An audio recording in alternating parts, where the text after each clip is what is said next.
Hi everyone! Welcome to my YouTube channel. At ngayong araw ay pag-uusapan natin ano nga ba yung trading. At syempre kung paano ito makakatulong sa atin. My name is Boy Ibo at excited na akong makasama ka sa journey na to.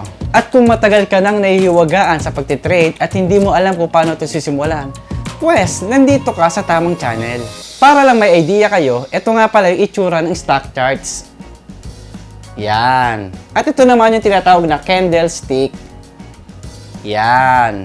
At syempre, yung simple trading platform interface. Yan.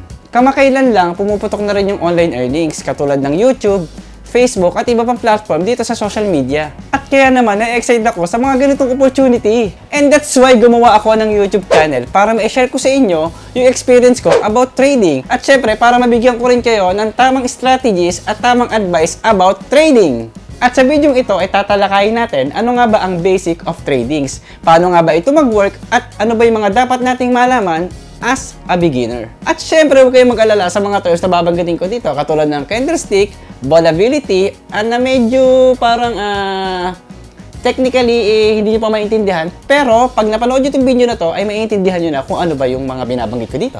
At ano pang inaantay nyo? Pag-usapan na natin yung first step.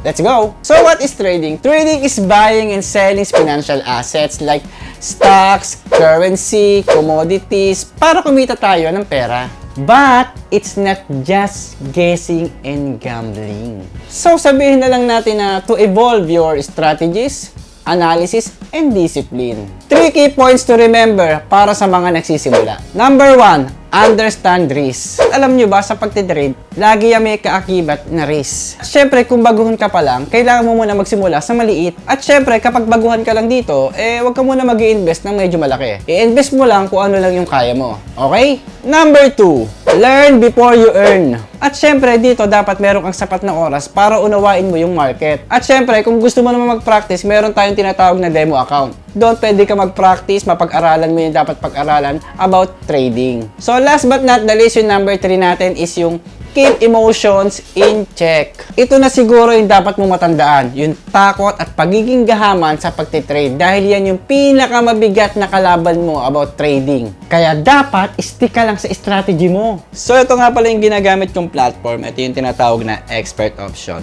So dito madali lang to gamitin para sa mga baguhan at syempre kung gusto niyo gamitin tong platform na to is feel free. Pero pwede naman kayong gumamit ay ibang platform kung sa kayo komportable. So ito nga pala yung market nung expert option. So dito makikita nyo dito kung tumataas ba o bumababa. So nakikita nyo dito yung demo balance. So ayan, tara try tayo. Ayan, try tayo. Ayan. So tignan natin kung bababa, tataas. Ayan, balance. Op, tataas. Ayan, tataas na siya.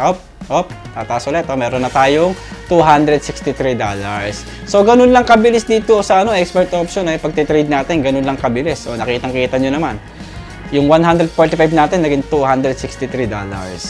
That is for today's video. At sa mga susunod pa nating video, ay ituturo naman natin yung basic trading strategies para sa mga baguhan para yun yung gamitin nila.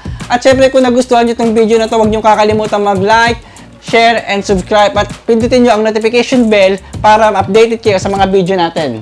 Bye-bye!